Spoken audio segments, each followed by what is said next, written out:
বিনামূল্যে পরিপূর্ণ সর্বদিকের গুনাহ ত্যাগ করো, তোমার জীবনের স্বস্তি, শান্তি, নিরাপত্তা, দুনিয়া আখিরাতের কামিয়াবি সব মিলে যাবে। গুনাহ বর্জন করা, গুনাহ ত্যাগ করা। কোরআনুল কারীমের বর্ণনার দ্বারা আমরা যদি প্রত্যেকেই বুঝি যে আমাদের জীবনের করণীয় দুইটা মৌলিক জিনিস, একটা হলো পরিপূর্ণ ঈমানদার হওয়া, আরেকটা হলো পরিপূর্ণ মুত্তাকি হওয়া। পরিপূর্ণ ঈমানদার এবং পরিপূর্ণ মুত্তাকি, তো এই ব্যক্তির গন্তব্য হাসরের ময়দানে দাঁড়াইলেই জান্নাত, দাঁড়াইলেই জান্নাত। এখন পরিপূর্ণ ঈমান, কুফর মুক্ত ঈমান, শিরিক মুক্ত ঈমান, নিফাক মুক্ত ঈমান, এটা তো আমরা বুঝি। পরিপূর্ণ তাকওয়া, এটার অর্থ কি? যে এক নাম্বার মুত্তাকি হইতে হইলে, তাকওয়াবান হতে হলে তার প্রথম অর্থ হইল তারকুল মুনকারাত, গুনাহ বর্জন করা। গুনাহ বর্জন করা তাফসীরের মধ্যে আছে আন ইউতাআ ফালা ইউসা। এক নাম্বার অর্থ হলো তাকওয়ার, আল্লাহর আনুগত্য করা, নাফরমানি না করা, গুনাহ না করা, কোনো অবস্থাতেই নাফরমানি না হওয়া। আমরা গ্রাম সবাই সমাজে আমরা বলি লোকটা ফরহেজগার। তো লোকটা ফরহেজগার মানে কি? সে নামাজ পড়ে, রোজা রাখে, তাসবিহ পড়ে, শুধু এই কারণে তাকে ফরহেজগার বলে না। ফরহেজগার শব্দের অর্থ যে করে না তারে বলে ফরহেজগার, যে করে তারে ফরহেজগার বলে না। তার মানে কি করে না? ফরহেজ মানে তো বিরত থাকা, ফরহেজ মানে তো বিরত থাকা। তার মানে যে গুনাহ করে না, যে গুনাহ করে না, যার একটি গুনাহ হয় না, সে ফরহেজগার।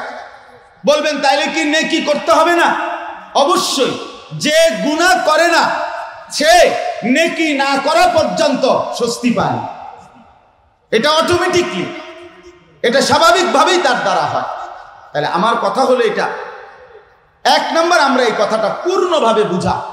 বিষয়টা যদিও কঠিন আমার জন্য, আপনাদের জন্য, আজকের এই বিশাল মুসলিম জনগোষ্ঠীর জন্য, জীবনের সর্বোচ্চ ত্যাগ স্বীকার করে, কষ্ট স্বীকার করে, নফসের বিরুদ্ধে মুজাহাদা করে, শয়তানের বিরুদ্ধে মুজাহাদা করে, নিজের পারিপার্শ্বিক সমাজের বিরুদ্ধে মুজাহাদা করে, ইহুদি খ্রিস্টান কাফের মুশরিক নাস্তিক মুরতাদ ইসলাম বিরোধী দুশমনদের অব্যাহত ষড়যন্ত্র, তাদের বিভিন্ন অপকৌশল, যার মধ্যে আমাদের চরিত্র নষ্ট করার হাজারো উপাদান তারা আমাদের হাতে তুলে দিছে, এই সব কিছুর থেকে বিরত থেকে, গুনাহ থেকে বেঁচে থাকা, এটা আমাদের জিন্দেগির মৌলিক সম্পদ। আমরা যদি নিজের সফলতা চাই, ইসলামের সফলতা চাই, গুনাহ আমাদেরকে ছাড়তেই হবে, আমাকেও আপনাদেরকেও, আমাদের সবাইকে। আল্লাহ নবী সাল্লাল্লাহু আলাইহি ওয়াসাল্লাম ইরশাদ করেছেন, ইত্তাকিল মাহারিম তাকুন আ'বাদান নাস। আমার উম্মত সমস্ত হারাম, গুনাহ, নিষিদ্ধ বস্তু থেকে নিজেকে বাঁচিয়ে রাখো, তাহলে তুমিই হবে সর্বশ্রেষ্ঠ ইবাদত গুজার। নবীজি বলেছেন, ইত্তাকিল্লাহা হাইসু মা কুনতা। তুমি যখন যেখানেই থাকো না কেন, আল্লাহর নবী বলেন তুমি আল্লাহকে ভয় করো, গুনাহ বর্জন করো, তাকওয়া অর্জন করো। তাকওয়ার প্রথম সবক গুনাহ বর্জন করা, গুনাহ ত্যাগ করা। আজকে আমাদের প্রত্যেকের, হযরত এতক্ষণ বললেন, সারা বাংলাদেশে আমরা ওলামায়ে কেরাম ব্যাপকভাবে মসজিদে, মাহফিলে, বয়ানে, সম্মেলনে, সর্ব জায়গায় আজ মজলুম মুসলমানের কথা আওয়াজ হচ্ছে, আমাদের চোখের পানি ঝরছে। কিন্তু মনে রাখতে হবে, আমরা প্রত্যেকেই আজকের এই ফিলিস্তিনের অংশ, আমরা সবাই অংশ, আমরা প্রত্যেকেই মজলুম। কেউ সরাসরি রক্ত দিচ্ছে, জুলুমের শিকার, আর আমরা সারা পৃথিবীতে মুসলমান উচ্চ কণ্ঠে হকের কথা, প্রকৃত ইসলামের কথা একেবারে স্বাভাবিকভাবে যে যেখানেই বলতে পারছি না, আমরা সেখানেই মজলুম। কাজেই আমরা সারা পৃথিবী এক পরিবার, 180 কোটি মুসলমান, আমরা একই সুতায় গাঁথা, একই দেহের অংশ, একই শরীরের অংশ। অতএব আমাদের জীবনের সমস্ত সফলতার একটা মৌলিক বিষয় আমাদের গুনাহ ত্যাগ, আমাদের গুনাহ ত্যাগ। আর আমাদের আখিরাতের মুক্তির জন্য গুনাহ বর্জন করা আমাদের জন্য জরুরি, তাকওয়ার জন্য গুনাহ ত্যাগ করা জরুরি, নেক আমল চালু রাখা জরুরি। এখন একটা শুধু কথা বুঝেন, এই কথার সাথে প্রাসঙ্গিক যে কথা, একজন বান্দা, একজন মুমিন, সে যদি সিদ্ধান্ত নেয় যে আমি গুনাহ ছেড়ে দেব, নেক আমল করতে থাকব, তো ঠিক আছে। কিন্তু যদি প্রশ্ন করে সে যে আমাকে জান্নাতে যেতে হলে গুনাহ ত্যাগ করতে হবে, নেক আমল করে যেতে হবে, আমি করব, নিয়ত করছি, করতেও আসি, কিন্তু ঘটনাচক্রে কখনো কখনো যদি আমার গুনাহ হয়ে যায়, নেক আমল ছুটে যায়, তাইলে আমি কি আর জান্নাতে যেতে পারবো না? তাইলে কি আমার মুক্তি মিলবে না? আল্লাহ তাআলা আমাদের জন্য দয়া করে, রহম করে, মায়া করে আল্লাহ তাআলা বলছে, বান্দা তবুও তুমি জান্নাতে যেতে পারবা, আমি তোমার জন্য বিকল্প সাথে সাথে তাৎক্ষণিক ব্যবস্থা রেখেছি, সেটা হলো তুমি সাথে সাথে তওবা করো, তওবা করো, তওবার পথে আসো, তওবা করো, তওবা করে ফিরে আসলে আমি আল্লাহ তোমাকে আবারও মুত্তাকি হিসাবেই গ্রহণ করে নেব। এজন্য তওবা আমাদের জীবনের একটি লাজেম অংশ, লাজেম অংশ। তওবা মানে কি? তওবা মানে ফিরে আসা। কোথায় ফিরে আসা? প্রথম আমি যেই অবস্থায় ছিলাম সেই অবস্থায় ফিরে আসা। আল্লাহ তাআলা আমাকে যখন পৃথিবীতে পাঠিয়েছেন তখন আমি গুনাহওয়ালা ছিলাম না, আমি নাফরমান ছিলাম না, আমি অবাধ্য ছিলাম না, আমি অকৃতজ্ঞ ছিলাম না। মা মিন মাউলুদিন ইল্লা ইউলাদু আলা ফিতরাতিন, প্রত্যেকটা মানব সন্তান, আল্লাহর নবী সাল্লাল্লাহু আলাইহি সাল্লাম ইরশাদ করেছেন, ইসলাম মানার পূর্ণ যোগ্যতা নিয়ে ভূমিষ্ঠ হয়, নিষ্পাপ হয়েই জন্ম নেয়। তো প্রত্যেক মুহূর্তে বালেগ হওয়ার পর যখনই গুনাহ আমার হয়ে যায়, নাফরমানি হয়ে যায়, তখনই আমার জিন্দেগির পবিত্রতা ছুটে যায়, আমার সেই নিষ্পাপ অবস্থা ছুটে যায়। আবারও তওবা করলে আমার সেই পূর্বের অবস্থা ফিরে আসে। এজন্য তওবা আমাদের জীবনের রিমুভার, তওবা আমাদের জীবনের মুসুনি, তওবা আমাদের জীবনের ডাস্টার।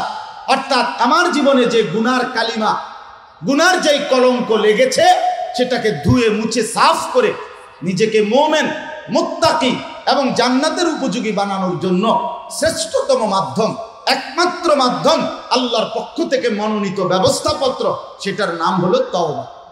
তওবা বিষয়টা তো লম্বা আলোচনার ব্যাপার, অনেক কিছু বলা উচিত, কিন্তু আমি শুধু আপনাদের কাছে এই আয়াতের মধ্যে যেই শব্দটা আল্লাহ বলছেন, তাওবাতান নাসুহা, তোমরা বিশুদ্ধ তওবা করো, অর্থাৎ ধোকার তওবা না, লৌকিকতার তওবা না, শুধু শুধু তওবা না, বরং প্রকৃত অর্থে তওবা করো। এখন তওবা নাসুহ হয় কখন?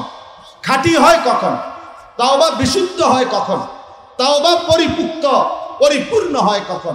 যখন তিন জিনিস একত্র হয় তখন তওবা বিশুদ্ধ হয়, তওবা খাঁটি হয়, তওবা নাসুহা হয়। তিন জিনিস কি কি? এক নাম্বার হলো যেই গুনাহ হয়েছে সেই গুনাহ সমূলে ছেড়ে দাও, একদম কালউ মা কান, যেটা হয়েছে সেটা একদম ত্যাগ করা, একেবারেই ত্যাগ করা, ছিটে ফোঁটাটাও ত্যাগ করা। এটা হলো তওবার প্রথম অংশ। দুই নাম্বার, আইয়াজিমা আন লা ইয়াউদা ইলাইহা আবাদান, এ কথার মজবুত সিদ্ধান্ত দেওয়া যে আমি আর গুনাহ করব না, আর গুনাহ করব না। কোনোভাবেই আল্লাহ তাআলার কাছে এই কথা বলা যে মাওলা আমি গুনাহ ছেড়ে দিলাম, ত্যাগ করলাম, আমি আর গুনাহ করব না। এরপরে তিন নাম্বার হলো আইয়ান্দামা আলাইহা, লজ্জিত হয়ে এই গুনার উপরে চোখের পানি ফেলে আল্লাহ তাআলার কাছে ইস্তিগফার, ক্ষমা প্রার্থনা করা। কোনো বান্দা যদি এই তিনটা একসাথে করে, আল্লাহ পিছনের গুনাহ ছেড়ে দিলাম, আর করব না, ওয়াদা দিলাম, লজ্জিত আমি মাফ চাইলাম, খোদার কসম আরশে আজিম থেকে রব্বুল আলামিন ডাক দিয়ে বলবে, বান্দা আমিও মাফ করে দেব, যাও মাফ করে দিলাম। সব মাফ করে দিবেন? আল্লাহ বলে হ্যাঁ, সব মাফ। লাউ বালাগাত যুনুবুকা আনানাস সামা সুম্মা ইস্তাগফারতানি গফারতু লাকা ওয়ালা উবালি। আল্লাহ বলেন হাদিসে কুদসিতে, হে বনি আদম, গুনাহ যদি আসমান ছুঁয়ে যায়, এরপরেও তুমি যদি আমার কাছে তওবা করে ফিরে আসো, ক্ষমা প্রার্থনা করো, এই তিন শর্ত ছেড়ে দিলা, আর করবা না, ওয়াদা দিলা, লজ্জিত হয়ে মাফ চাইলা, আমি আল্লাহ ওয়ালা উবালি, কোনো পরোয়া না করে, কাউকে জিজ্ঞেস না করে, এক সেকেন্ড দেরি না করে নগদ মাফ করে দেব। ইন আতাইতানি লাইলান আতাইতুকা লাইলান, আমার বান্দা তুমি যদি আমার কাছে রাতেই গুনাহ মাফ করার জন্য গুনাহ নিয়ে যদি রাতেই আসো, আমি আল্লাহ মাগফিরাত নিয়ে রাতেই আসো। ওয়া ইন আতাইতানি নাহারান আতাইতুকা নাহারান, তুমি যদি দিনে আসো আমি দিনেই আসো। প্রিয় ভাই আমার, সম্মানিত উপস্থিতি, আমি আপনাদের কাছে, আমাদের বড়রাই আপনাদেরকে দিক নির্দেশনা দিবে, আমি কোনো দিক নির্দেশনা দিতে চাই না। আমি শুধু কোরআনুল কারীমের এই কথাটাই আপনাদের কাছে পেশ করতে চাই যে আমরা প্রতিনিয়ত আমাদের গুনাহ হচ্ছে, আমাদের দ্বারা হচ্ছে গুনাহ, আমাদের প্রতিনিয়ত তওবাকে, ইস্তিগফারকে লাজিম করা চাই। আল্লাহর নবী সাল্লাল্লাহু আলাইহি ওয়াসাল্লাম বারবার হাদিসে বলছে যে নবী আমি রাসূল, আমি প্রতিদিন ইন্নী লা আস্তাগফিরুল্লাহ ফিল ইয়াউমি মিআতা মাররা, আমি নবী প্রতিদিন 100 বারের চাইতে বেশি আল্লাহর কাছে ইস্তিগফার, ক্ষমা প্রার্থনা করি। কোন হাদিসে আছে আকসারা মিন 70 মাররা, আমি রাসূল 70 বারের চাইতেও বেশি ইস্তিগফার করি। তাহলে খুদ রাসূল আমার, তিনি যদি 70 বারের বেশি, 100 বারের মতো যদি আল্লাহর নবী ইস্তিগফার করে, আল্লাহর কাছে মাফ চায়, যিনি নিষ্পাপ, যার কোনো গুনাহ নাই, যিনি মাসুম, তিনি যদি এভাবে বলে, আমি আপনি কি পরিমাণ বলা উচিত? হযরত আব্দুল্লাহ ইবনে আব্বাস রাদিয়াল্লাহু তাআলা আনহুমা হাদিসের মধ্যে আছে, নবীজি তিনি বলেন, নবীজি একদিন বসা আর আল্লাহর কাছে মাগফিরাত চাইতেছিলেন, আর আমি গুনতেছিলাম কয়বার বলে রব্বিগফির ওয়ারহাম, এভাবে বলতেছিলেন নবীজি। হযরত আব্দুল্লাহ ইবনে আব্বাস বলেন, আল্লাহর কসম আমি গুনে দেখছি, এক বসায় আল্লাহর নবী 100 বার আল্লাহর কাছে শুধু মাগফিরাতই চাইছে। তাহলে আমরা কি পরিমাণ চাওয়া উচিত? অতএব আমি আপনাদের কাছে অনুরোধ করছি, আমরা আমাদের জীবন থেকে গুনাহ ত্যাগ করার সিদ্ধান্ত, আমার হযরত যেটা বললেন, আমরাও এই কথা আপনাদের কাছে বললাম, গুনাহ ত্যাগ করেন। আজকে হযরত বারবার যেটা বলেছেন, মুসলমানের এই সংখ্যাগরিষ্ঠ নওজোয়ান বন্ধু, আপনারা যারা টুপিওয়ালা কিংবা টুপি ছাড়া, আপনারা যারা মাদ্রাসার তালেবে ইলম কিংবা অন্য প্রতিষ্ঠানের, আপনাদের সবার কাছে নওজোয়ান বন্ধুরা, নওজোয়ান যুবক ভাইরা, আপনারা গুনাহ ছাড়তে হবে। বিশেষ করে আপনাদের কাছে অনুরোধ, আপনারা গুনাহ ত্যাগ করেন, আপনারা মোবাইলের গুনাহ ছাড়েন, আপনারা হারাম গুনাহ ছাড়েন, আপনারা নাজায়েজ গুনাহ ছাড়েন। ইনশাআল্লাহ আপনারা যদি গুনাহ থেকে ফিরে আসেন, আপনারা যদি তওবার জিন্দেগি গ্রহণ করে আগামী দিনের ইসলামের জন্য ভাবেন, তো আল্লাহর কসম আগামী দিনের ইসলামের পতাকা মুসলমানের এই যুবকদের দ্বারাই উঠবে ইনশাআল্লাহ। কোনো সন্দেহ নাই, কোনো সন্দেহ নাই, ইসলামের বিজয় আসবেই, কোনো সন্দেহ নাই। আজকে ফিলিস্তিনের মধ্যে মুসলমান যে নির্যাতিত, মুসলমান যে মজলুম, সেই 1948 সালে 14ই মে ইহুদি নেতা ডেভিড বেন-গুরিয়ন সে রাত্রিবেলা সর্বপ্রথম ঘোষণা দিছিল, আমরা একটি ইসরায়েল রাষ্ট্র, পবিত্র হোলি ল্যান্ড, পবিত্র একটি রাষ্ট্রের গোড়াপত্তন করলাম। আমার বন্ধু, বিষয়টা আমি অনেকভাবে আমরা ওলামায়ে কেরাম তো ব্যাখ্যা করছেনই, নিয়মিত বলছেন, আমিও শুধু আপনাদের কাছে একটা কথা বলতে চাই।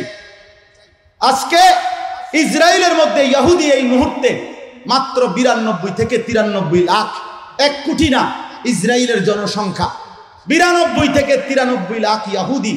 1948 সালে, আজ থেকে বরাবর 75 বছর আগে, তারা যখন এই রাষ্ট্রের গোড়াপত্তন করছে, তখন সেই ডেভিড বেন-গুরিয়ন বলছিল, আমরা একটি গ্রেট ইসরায়েল প্রতিষ্ঠা করব, আমরা একটি মহারাষ্ট্র প্রতিষ্ঠা করব, পবিত্র ইহুদি রাষ্ট্র প্রতিষ্ঠা করব।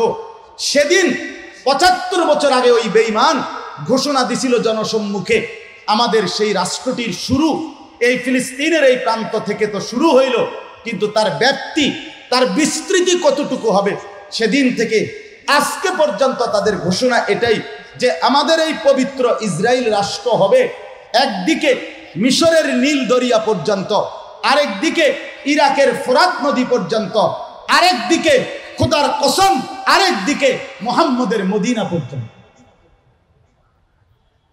মুহাম্মদের মদিনা পর্যন্ত। এটা তাদের বক্তব্য। আজ থেকে বহু আগে তাদের দাবি, এবং আমরাও জানি আল্লাহর নবী সাল্লাল্লাহু আলাইহি সাল্লাম তাদের এই ইহুদিদের ঘৃণ্য অপরাধের কারণে আল্লাহর হুকুমে ইহুদিদের 3টি গোত্র বনু কুরাইজা, বনু নজির, বনু কাইনুকাকে মদিনার থেকে বিতাড়িত করেছিলেন। খায়বার থেকে বিতাড়িত করেছিলেন আরবের ভিন্ন ভিন্ন জায়গায়। সাইয়্যিদুনা ওমর ইসলামের যখন দ্বিতীয় খলিফা হয়েছেন, তিনি তখন এই বেঈমানদেরকে পুরা আরব সীমানার থেকে, মুসলিম হুকুমতের এলাকা থেকে বিতাড়িত করে ইহুদিদেরকে বের করে দিছিলেন। দীর্ঘদিন পর্যন্ত তারা ইউরোপের বিভিন্ন অঞ্চলে বিচ্ছিন্নভাবে পড়েছিল।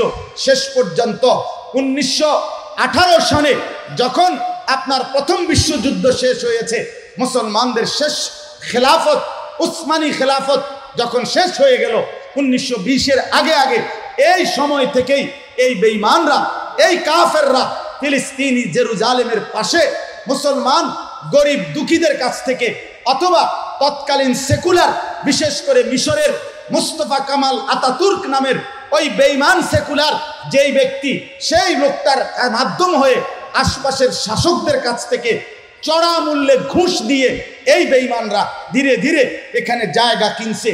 একটানা 30-35 বছর শুধু জায়গা কিনে নিজেদের লোকদেরকে বসতি করে 1948 সালের 14ই মে একটি অবৈধ রাষ্ট্রের ঘোষণা দিছে।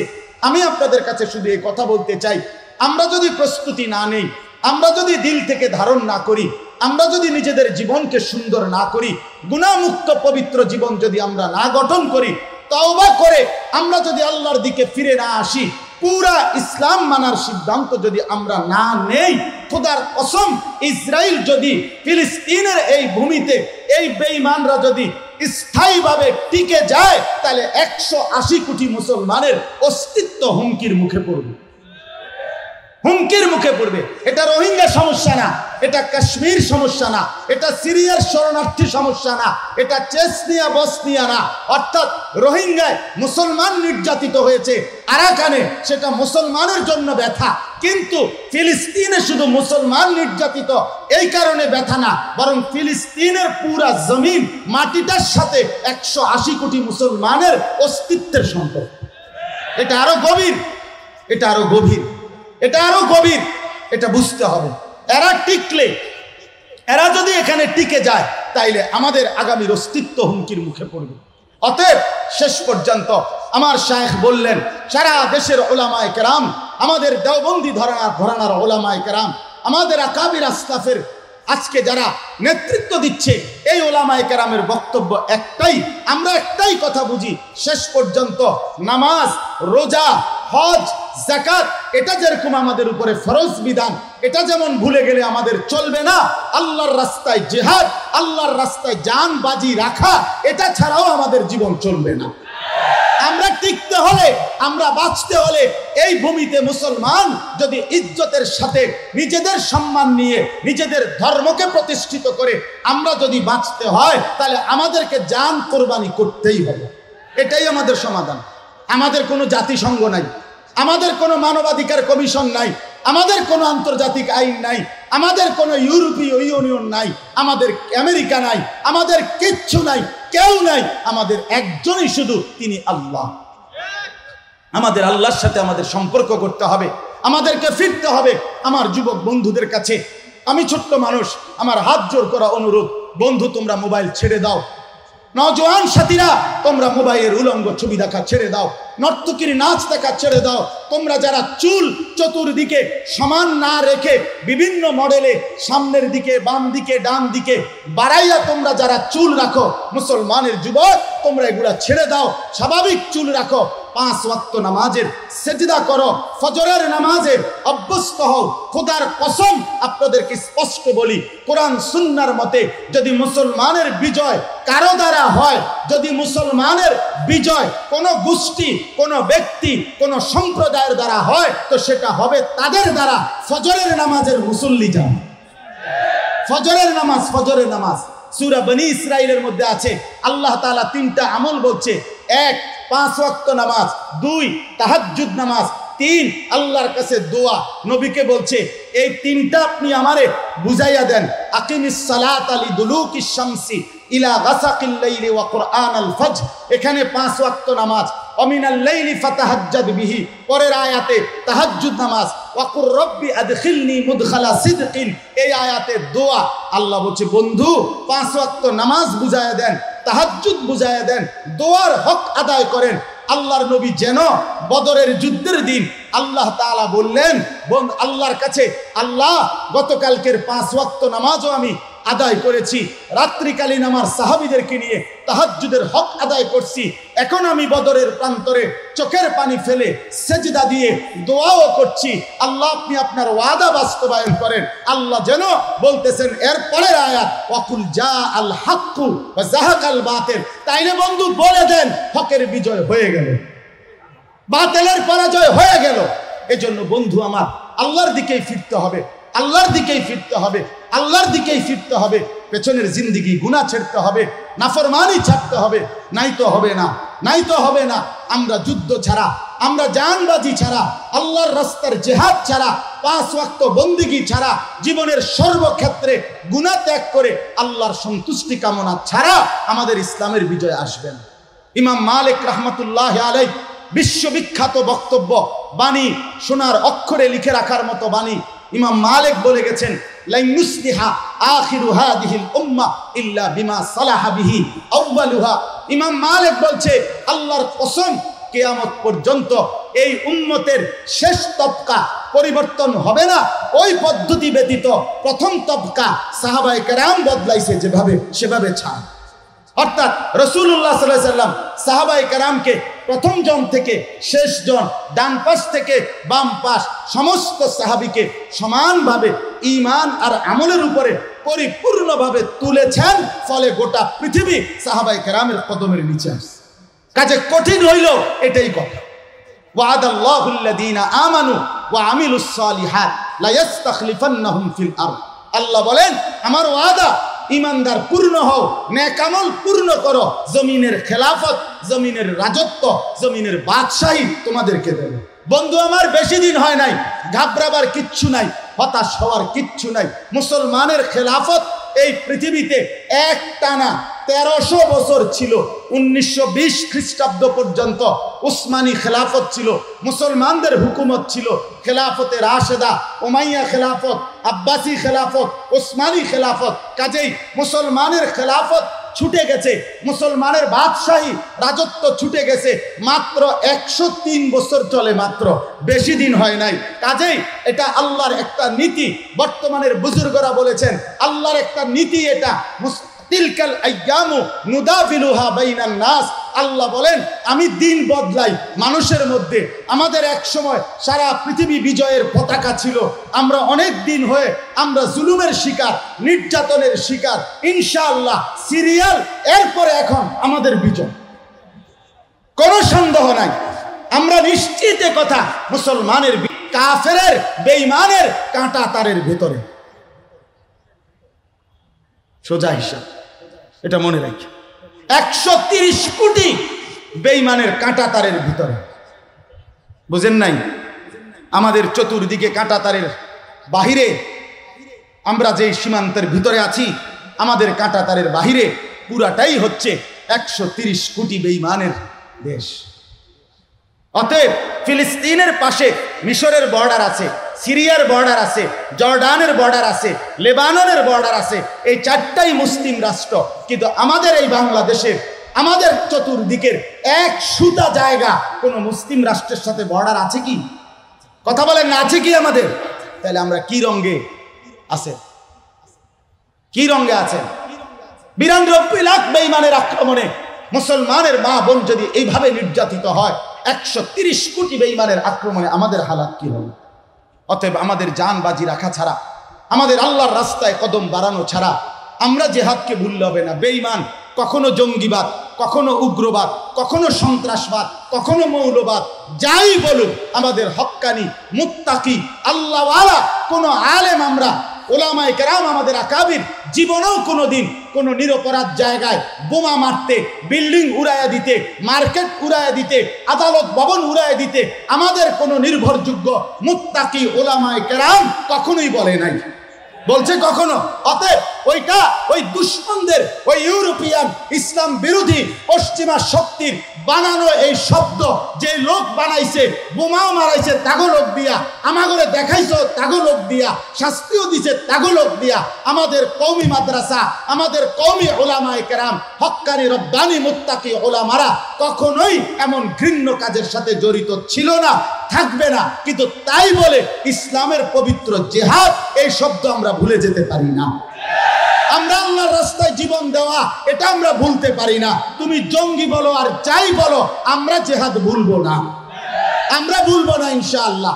আজকে ইসরায়েলে প্রমাণ করে দেখাইছে, ফিলিস্তিনে যে ইসরায়েলের বেঈমানদেরকে বলছে তোমরা মাটির উপর ধ্বংস করে দিবা, আমরা 500 কিলোমিটারের চাইতে বেশি মুসলমান মুজাহিদ মাটির নিচেই আরেকটা ফিলিস্তিন বানায় রাখছি আমরা। অতএব শেষ পর্যন্ত মুসলমান জানবাজি রাখবার জন্য প্রয়োজনে মাটির নিচে গিয়ে হলো আল্লাহর জন্য জানবাজি রাখার সিদ্ধান্ত নিতে হবে। এই ছাড়া আমাদের বিকল্প কোনো সুরত নাই। অতএব আজকের শেষ কথা আমার এটা, আজকে এই তওবা, গুনাহ থেকে বিরত থাকা, নিজের জীবন সুন্দর করা, ঈমানের উপরে ওঠেন, আমলের উপরে ওঠেন। লা তাহসাবান্নাল্লাযীনা কাফারু মুজিজিনা ফিল আরদ। আল্লাহ বলে বান্দা শুনো, কাফেরদেরকে জমিনে বিজয়ী তোমরা ভেবো না। আমি বললাম এরা বিজয়ী থাকবে না। কোরআনে আছে ওয়াকাত্তানাহুম ফিল আরদি উমামা, সূরা আরাফে আল্লাহ বলেন ইহুদিদেরকে আমি কাইটা কাইটা টুকরা টুকরা করেই রাখবো, তাদেরকে সংঘবদ্ধ শক্তি হিসাবে টিকে থাকতে দেব না। আল্লাহ কোরআনে বলছেন ওয়াইদ তাআদ্দানা রাব্বুকা লায়াবআসান্না আলাইহিম ইলা ইয়াউমিল কিয়ামাতি মান ইয়াসুমুহুম সুআল আযাব। ইহুদিদেরকে আমি কিয়ামত পর্যন্ত আমার পক্ষ থেকে মনোনীত ব্যক্তিদেরকে দিয়ে শাস্তি দিতে থাকবো, দিতে থাকবো, দিতে থাকবো। অতএব ইহুদিরা শেষ পর্যন্ত হেরেই যাবে, হেরেই যাবে, হেরেই যাবে, কোনো সন্দেহ নাই, কোনো সন্দেহ নাই। এজন্য দয়া করে আমরা প্রত্যেকেই ইসলামের জন্য জানবাজি রাখতে রাজি তো ইনশাআল্লাহ? আমরা জিহাদ ভুলবো না তো ইনশাআল্লাহ? আল্লাহর রাস্তায় জিহাদ করার জন্য আমরা প্রস্তুতি নেই। প্রত্যেকেই মনে রাখতে হবে ফিলিস্তিন আমার। বলেন ফিলিস্তিন কার? সবাই বলেন ফিলিস্তিন কার? আমার। বলেন জোরসে, বলেন কার? বিবিকে বলবেন, ছেলেকে বলবেন, মেয়েকে বলবেন। আমি আমার 7 বছরের বাচ্চা, আমার ছেলে সফওয়ান, খোদার কসম আমি তাকে বলছি বাপ তুই বল ফিলিস্তিন আমার। আমি ঘরে বলছি বাবা প্রয়োজনে হয় আমি জান দেব, নয় তুই জান দিবি, কিন্তু তুই মৃত্যু পর্যন্ত ফিলিস্তিনের নাম ভুলবি না। ফিলিস্তিন আমার। ফিলিস্তিন কার বলেন?